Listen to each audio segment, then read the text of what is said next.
Alrighty guys, welcome back, and I know it's been a very long time once again. Dude, things have been honestly crazy. So my life is starting to change a lot. I got a pretty stable job that I've been at for the last month and a half, month or so, somewhere around there. And it's been pretty good. It's been pretty good. Doesn't take up too much of my time, and it keeps me able to live life and stuff like that, and I'm very happy with that. I was struggling with that for a good little bit, but it seems like we got things figured out. So I'm trying to manage time and get better at that for the game. Music videos are still slow. If you guys remember, I shoot music videos on the side or whatever, but they're slowly starting to pick up. Like for example, today of me recording this video, I have 4 to edit, so you can imagine how that feels. But we're not even going to be talking about that. We're going to be talking about, once again, the Lost Anchor. Welcome back, guys, once again. And I have something exciting to show you guys. Basically my second attempt at making another character, so to speak. But this isn't just any character. You know, Rowan, he's our main cast, our star of the show or whatever. But this person is his ride or die, basically. It's somebody to stand alongside of him throughout this journey. And she's not just some kind of weak force, notice I said she, but she's not weak. She's very strong indeed. She's very strong. She has a lot of willpower and a lot of determination built inside of her. If Rowan's going to be the anchor of the show, so to speak, then Nebetta's definitely at the fire. So I didn't want to talk too much about the story, just for keeping my own story private and stuff like that until it gets further along. But I debated if I wanted to talk about characters and who they were, but considering I'm showing off a second character being built for the party, I think it only is fitting. So who is Nebetta? Nebetta is 24 years old. She wasn't raised in some advanced city. She wasn't trained in an academy or anything like that, or she wasn't structured by some engineered system. She was raised in the outer wilds of her homeworld, aka the wild outskirts. Far from polished domes, far from order, far from control, she was as free as she could be. Her father chose to live beyond the boundaries of the high-tech civilization known as Wingard, and because of that, she grew up in that world. She wasn't sent there, she wasn't exiled, she basically is the outskirts. The forest isn't really just a setting for her, it's her foundation. Now the way she was raised, it wasn't your typical raised situation, going to school and stuff like that, no military training or anything. She had, storms. She had animals around. She had gardening and planting to do. She had hunger. She had silence. She learned tracking before she learned politics. She learned how to read the wind before she learned how to read data. And that creates a very different kind of strength. Not polished strength, but she was definitely earning her strength. Now her appearance and why it matters is very important. Nebetta has vibrant emerald green eyes. She has tan apricot toned skin with subtle golden undertones. She has a very strong and athletic build, visibly tough, and she is very still feminine. She has blue tribal markings on her arms. They're not decorative, they're basically kind of like warrior paint.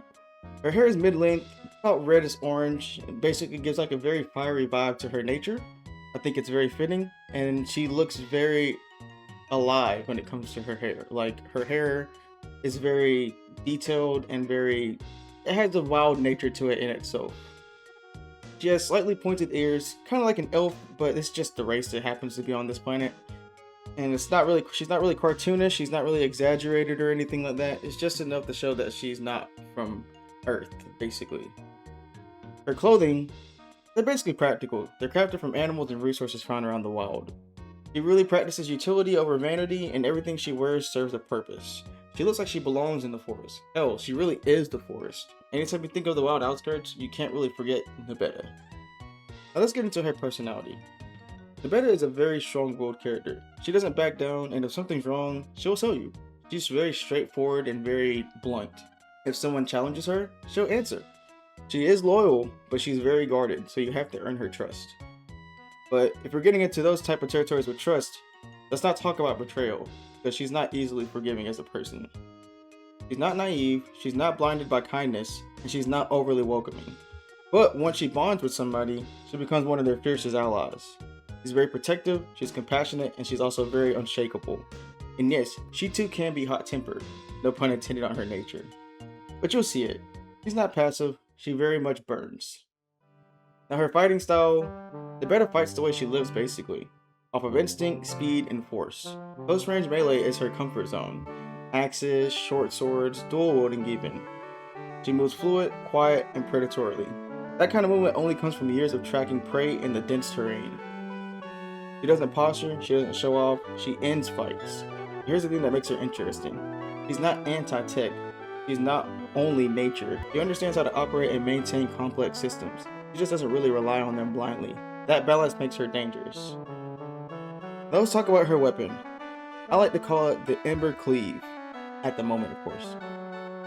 It's bioluminescent green core energy. It starts as a one-handed machete-style blade with a dense grip, wilderness tool aesthetics, and subtle high-tech integration. But here's the part that I really love. There are no buttons. No flashy activation sequence. No press X to transform. It flips her grip into reverse, applies pressure, adds a slight rotation to the wrist like unscrewing something just enough, and that motion triggers internal pressure sensors and magnetic slide locks. The pommel extends, the internal plating unfolds, and the second hilt forms. An energy arc builds, and then separates into two twin short sabers. Magnetic lock disengages, and now she is dual wielding. When she's done, they snap back together. It's clean, it's efficient, and very intentional. This weapon responds to her body, not like a button. There's a weapon that I'm also not mentioning that Nebetta has, and that's because there's a system that's going to happen way later, not right now, that I plan on doing. And every character eventually I want to have dual weapons that are at least playable characters or allies on the party. I want them to have dual weapons. And the reason for that is because I think it would be a fun aspect to the game where not only do you have one way to play a certain character that you like, but they also have a second playstyle that either might give them ranged abilities, or they might give them close combat abilities, or just give them a second weapon to have a different fighting style with the same exact closeness or ranged abilities that they already have. I just think that it'll be natural, and I'm kind of taking somewhat of the ideas from Final Fantasy characters having their traditional own type of weapons and doing that same kind of aspect, but instead of it just being one weapon, I want them to be able to have two weapons that they primarily keep as that character that they just so happen to be able to switch between in battle. Some characters might not have dual weapons, some characters might have dual weapons, but for now I'll just tell you Rowan and Nebetta definitely both have dual weapons. Rowan has a plasma sword that you see all the time, but eventually he will get his blaster that he got from the military. Nebetta is also an all-around character. I like to call them all-around characters because they have range and closeness. She not only has her cleave, but she also has a bow and arrow that she made herself from the wild outskirts. She's very skilled in using her bow, just like she is her cleave. Her cleave was more of just a gift given to her throughout the story, which you will see when you play the game and or read it whenever I release the book version. Now continuing on about Nebetta, let's talk about why she follows Rowan. Nebetta usually doesn't help strangers. That's not really in her nature.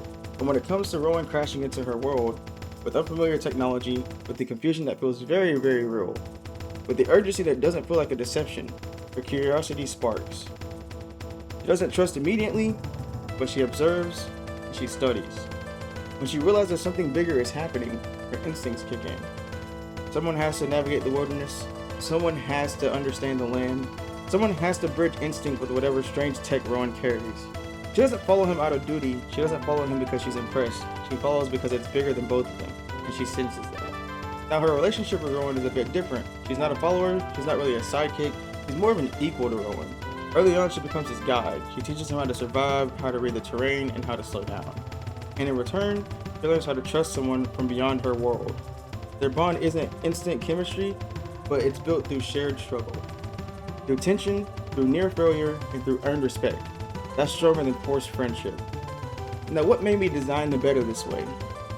I didn't want her to be the tough trope girl. I didn't want her to just be strong for aesthetics. I really wanted her strength to feel sourced, rooted. Everything about her, her temper, her loyalty, her fighting style, her weapon design, all of it comes from where she grew up. She's not polished, she's not diplomatic, she's real. And when she chooses you fully. But coming to the end of this video, I would really like to give a smooth summary to Nebetta and what I think about her character. She is basically the definition of fire. Not through her abilities, of course, not through chaos, not through destruction. It's a fire that warms, a fire that protects, and a fire that burns if you cross it. Designing her has honestly been one of my favorite parts of the project because she's not just combat stats, she's presence. And as this game keeps developing, her dynamic with Rowan is going to matter more than any mechanic I build. Let me know what you guys think of her though. I've really tried a lot to make her character feel very unique, but at the same time giving her somewhat of a familiarity. So really give me your thoughts on her. Give me your thoughts on designs. She has a very minimum design because of the area that she lives in, I understand.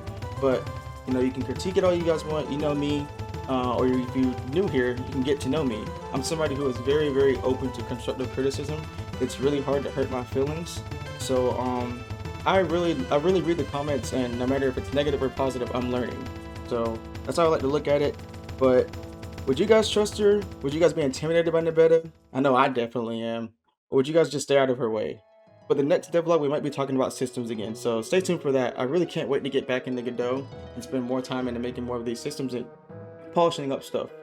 But I hope you guys enjoyed this breakdown of watching her get made, her texturing and all that type of stuff, and even me making all her animations. So she's basically caught up to Rowan. So we'll see her in the game very soon. But today, I just wanted to focus mainly on Nebetta. So thank you guys so much for watching, and like I said, we'll get back to it as soon as I can. I got some definite ideas that are coming up next since Nebetta's coming in the game. Probably gonna be working on AI party systems and making the enemies also track her and not just Rowan inside of battle, and getting her bow and arrow to work, because originally in the story she doesn't start with her cleave, she starts with her bow. That's just a little bit of extra niche information about her, but yeah, you'll learn more as the story goes on and more characters get introduced. But as always, I will see you guys in the next one. I thank you guys so much. I appreciate all the support, and I will see you guys. Have a good one.